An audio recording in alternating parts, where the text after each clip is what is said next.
Om Swastiastu.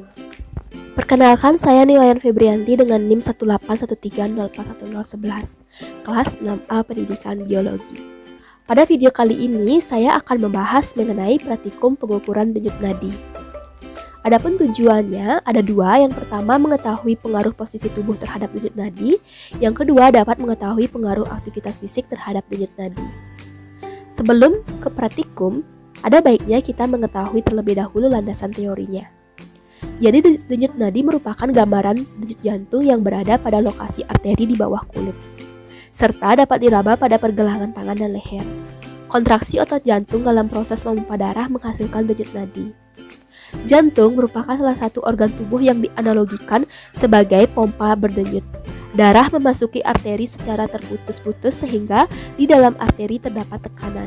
Gelombang tekanan sepanjang arteri dan gerakan darah ke depan terjadi karena selama sistol, darah masuk ke dalam arteri. Gelombang tekanan mendorong dinding arteri dan teraba sebagai nadi. Gelombang arteri dapat berjalan lebih cepat disebabkan oleh meningkatnya usia, sehingga arteri menjadi lebih kaku. Tekanan nadi dipengaruhi oleh volume sekucup jantung dan komplain dari sistem arteri. Pada orang dalam keadaan sehat yang bernafas dengan kecepatan normal, frekuensi jantung dapat berubah sesuai dengan fase pernafasan. Denyut nadi merupakan rambatan dari denyut jantung yang berfungsi sebagai indikator untuk melihat intensitas olahraga ataupun aktivitas yang dilakukan.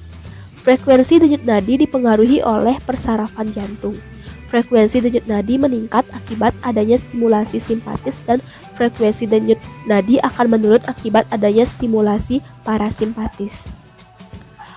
Penghitungan denyut nadi dilakukan dengan melakukan perabaan bagian pergelangan tangan. Cara seperti ini dikenal dengan sistem palpasi. Palpasi dilakukan dengan ujung-ujung jari kedua, ketiga, dan keempat di atas permukaan kulit arteri radialis seperti ini. Ibu jari terletak di daerah dorsal pergelangan tangan dan tiga jari tersebut berada di daerah polar. Yang harus disiapkan ada alat tulis dan tabel. Jadi pemeriksaan denyut nadi yang dilakukan berdasarkan aktivitas yang berbeda. Pada aktivitas istirahat yaitu berbaring, duduk, berdiri selama 1 menit yang diulang sebanyak 3 kali pengulangan. Sedangkan aktivitas fisik dilakukan yaitu berlari di tempat, naik turun tangga, dan jumping jack selama 3 menit dan dilakukan sebanyak 3 kali pengulangan. Dalam kegiatan ini, kita akan mencari rata-rata denyut nadi yang didapatkan pada masing-masing kegiatan. Adapun cara yang dilakukan, yang pertama yaitu apabila pada posisi istirahat, periksalah denyut nadi pada pergelangan tangan yaitu pada denyut arteri radialis menggunakan ujung jari 2, 3, dan 4.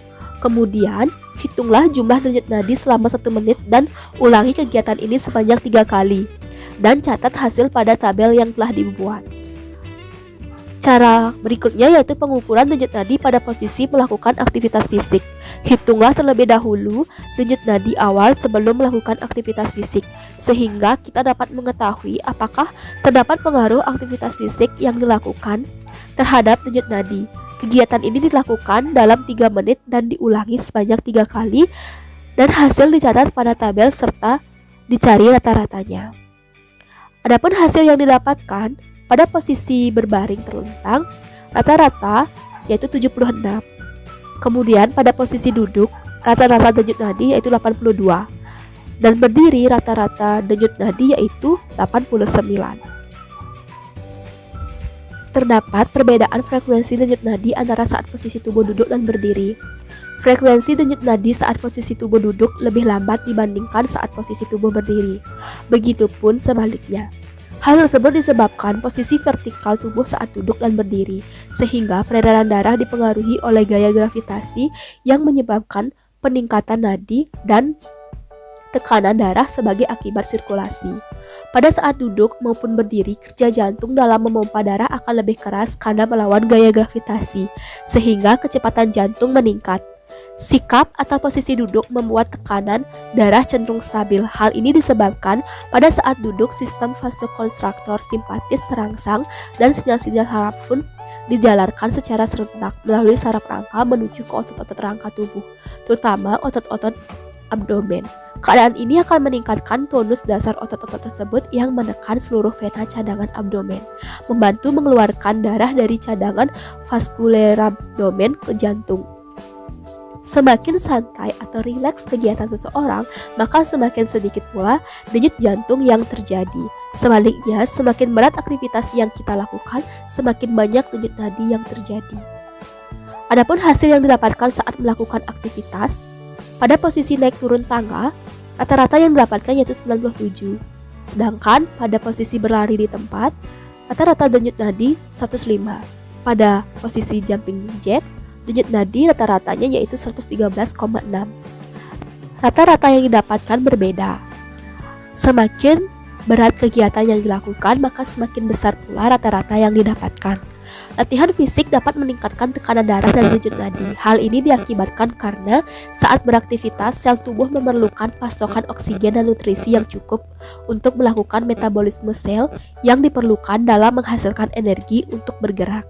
Sehingga peredaran darah di dalam pembuluh darah akan semakin cepat dan curah darah yang dibutuhkan akan semakin besar yang menyebabkan vasodilatasi.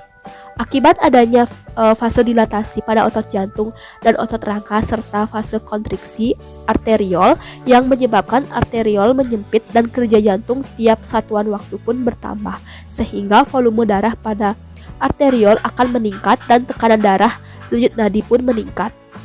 Adapun kesimpulannya yaitu adanya pengaruh dan posisi tubuh serta aktivitas fisik terhadap denyut nadi. Yang pertama, sebutkan pengertian dari tekanan darah. Tekanan darah adalah tekanan dari darah yang dipompa oleh jantung terhadap dinding arteri. Tekanan darah seseorang meliputi tekanan darah sistolik dan tekanan darah diastolik. Tekanan darah sistolik merupakan tekanan darah waktu jantung menguncup. Tekanan darah diastolik adalah tekanan darah saat jantung istirahat. Selain untuk diagnosis dan klasifikasi, tekanan darah diastolik memang lebih penting daripada sistolik. Yang kedua, pada pembuluh darah apa sajakah saudara dapat memeriksa denyut nadi? Pada umumnya, pengukuran denyut nadi dapat dilakukan pada 9 titik, yaitu arteri radialis, arteri pada pergelangan tangan lateral, arteri brachialis atau arteri pada lengan atas medial, kemudian arteri temporalis atau arteri pada tulang pelipis, arteri karotis atau arteri pada leher, arteri femoralis, arteri pada lipatan paha, arteri popltea atau arteri pada lipatan lutut, arteri dorsalis pedis atau arteri pada punggung kaki, arteri letus cordis atau arteri pada dinding tulang iga. Yang ketiga, sebutkan perbedaan pemeriksaan tekanan darah cara palpasi dengan auskultasi atau dari segi konsep, teori, sarana, prosedur, dan hasil. Perbedaan pemeriksaan tekanan darah cara palpasi dengan auskultasi. Cara palpasi yaitu pemeriksaan tekanan darah dengan cara menyentuh, meraba, dan merasakan dengan ujung jari 2, 3, dan 4. Sarana dapat menggunakan sphygmomanometer.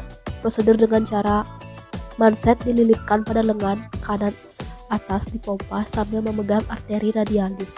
Pada saat sudah tidak terasa denyut nadi, manset diturunkan secara perlahan sambil tetap memegang arteri radialis. Pada saat tertentu akan terasa kembali denyut nadi yang disebut tekanan sistolik yang dapat diukur dengan metode palpasi yaitu tekanan sistolik. Sedangkan cara auskultasi, pemeriksaan tekanan darah dengan cara mendengarkan suara-suara alami dalam tubuh dengan alat tertentu. Sarana dapat menggunakan sphygmomanometer ditambahkan stetoskop. Prosedur dengan cara manset dihubungkan pada manometer air raksa, lalu dililitkan di sekitar lengan dan raba arteri brachialis untuk menentukan letak stetoskop. Lalu manset dipompa sampai denyut brachialis menghilang. Hilangnya denyutan menandakan bahwa tekanan sistolik telah dilampaui dan arteri brachialis tertutup. Turunkan tekanan manset perlahan sampai terdengar bunyi detak yang menandakan tekanan darah sistolik. Bunyi yang terkenal tersebut dinamakan bunyi Korotkov yang terjadi bersamaan dengan detak jantung dan akan terus terdengar dari arteri brachialis sampai tekanan dalam manset turun di bawah tekanan diastolik, dan pada titik tersebut bunyi menghilang yang dapat diukur dengan metode auskultasi, yaitu tekanan sistolik dan diastolik. Yang keempat, apakah pemasangan manset yang terlalu keras atau longgar mempengaruhi hasil pengukuran? Jelaskan. Pemasangan manset yang tidak tepat dapat menyebabkan ketidakakuratan data yang dihasilkan. Tekanan darah yang dihasilkan lebih rendah dari yang normalnya, sehingga data tekanan darah lebih kecil dari normal. Sedangkan apabila manset dipasang terlalu ketat, maka tekanan darah yang dihasilkan lebih besar dari yang normalnya, sehingga data tekanan darah lebih besar dari normal.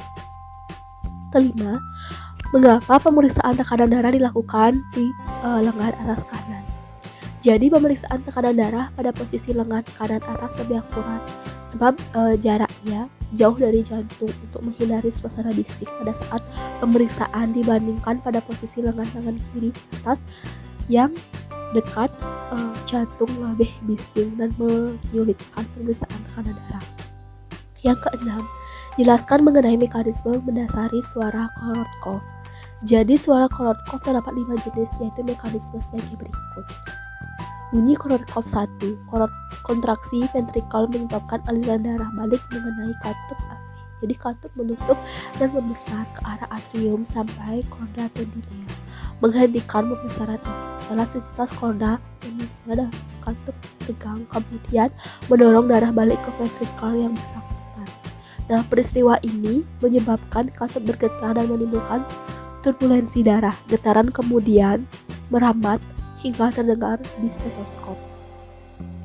Bunyi Korotkoff 2. Bunyi terjadi karena tertutupnya katup semilunaris secara tiba-tiba pada akhir sistol. Ketika katup semilunaris tertutup, katup ini menonjol ke arah ventrikal dan elastisitas katup akan melentingkan darah kembali ke arteri.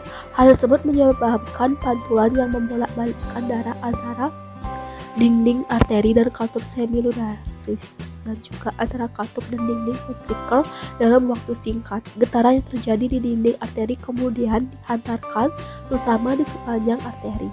Bila getaran dari pembuluh atau ventrikel mengenai dinding dada, getaran ini menimbulkan suara yang dapat didengar. Bunyi Korotkoff 3. Bunyi terdengar lemah, bergemuruh dan terdengar pada awal sepertiga bagian tengah diastol. Bunyi tersebut terjadi karena aliran darah yang bolak-balik antara dinding-dinding ventrikel yang disebabkan karena masuknya darah dari atrium. Bunyi ini baru terdengar saat sepertiga bagian tengah diastol, karena pada permulaan diastol ventrikel belum cukup terisi, sehingga belum terjadi regangan yang cukup dalam ventrikel untuk menimbulkan lentingan.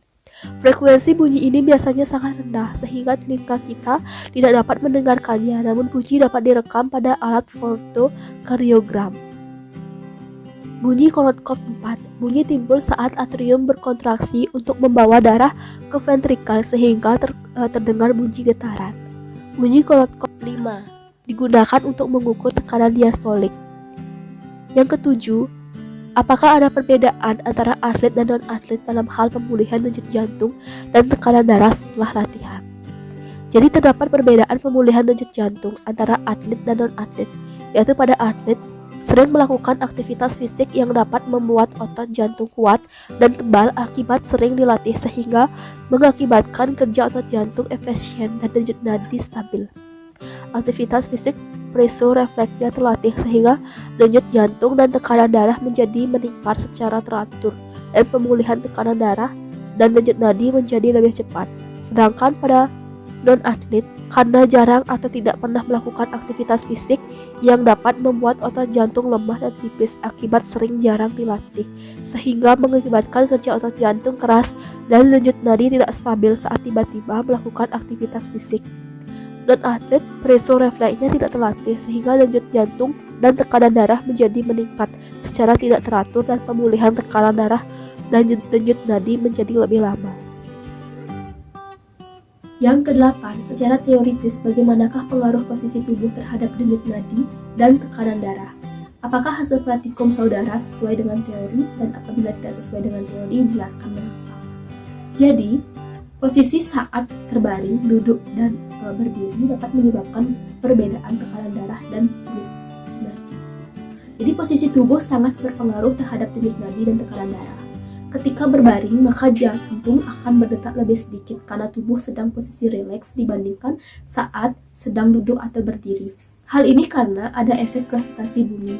Pada saat berbaring, gaya gravitasi pada peredaran darah lebih rendah karena arah peredaran horizontal, sehingga tidak melawan gravitasi, dan kerja jantung tidak terlalu berat untuk memompa. Pada saat duduk maupun berdiri, kerja jantung dalam memompa darah akan lebih keras karena melawan gaya gravitasi, sehingga kecepatan denyut jantung meningkat. Sedangkan pada saat berdiri, tekanan darah pada posisi berdiri lebih tinggi daripada posisi duduk yang diakibatkan karena pada posisi berdiri, tekanan darah dipengaruhi oleh gaya gravitasi dan otot yang sedang berkontraksi untuk menopang berat tubuh. Hasil percobaan sesuai dengan teori di mana pada saat berbaring tekanan darah dan denyut nadi lebih kecil dibandingkan pada saat duduk. Tekanan darah dan denyut nadi lebih kecil dibandingkan pada saat berbaring. Nah, hal tersebut karena adanya efek gravitasi pada saat perbedaan posisi tubuh yang telah dijelaskan sesuai teori. Kemudian, untuk yang ke-9, secara teoritis, bagaimana pengaruh latihan terhadap denyut nadi dan tekanan darah? Apakah hasil praktikum saudara sesuai dengan teori atau tidak sesuai dengan teori? Jelaskan. Jadi latihan fisik dapat meningkatkan tekanan darah dan denyut nadi. Hal ini diakibatkan karena saat beraktivitas, sel tubuh memerlukan pasokan oksigen dan nutrisi yang cukup untuk melakukan metabolisme sel yang diperlukan dalam menghasilkan energi untuk bergerak.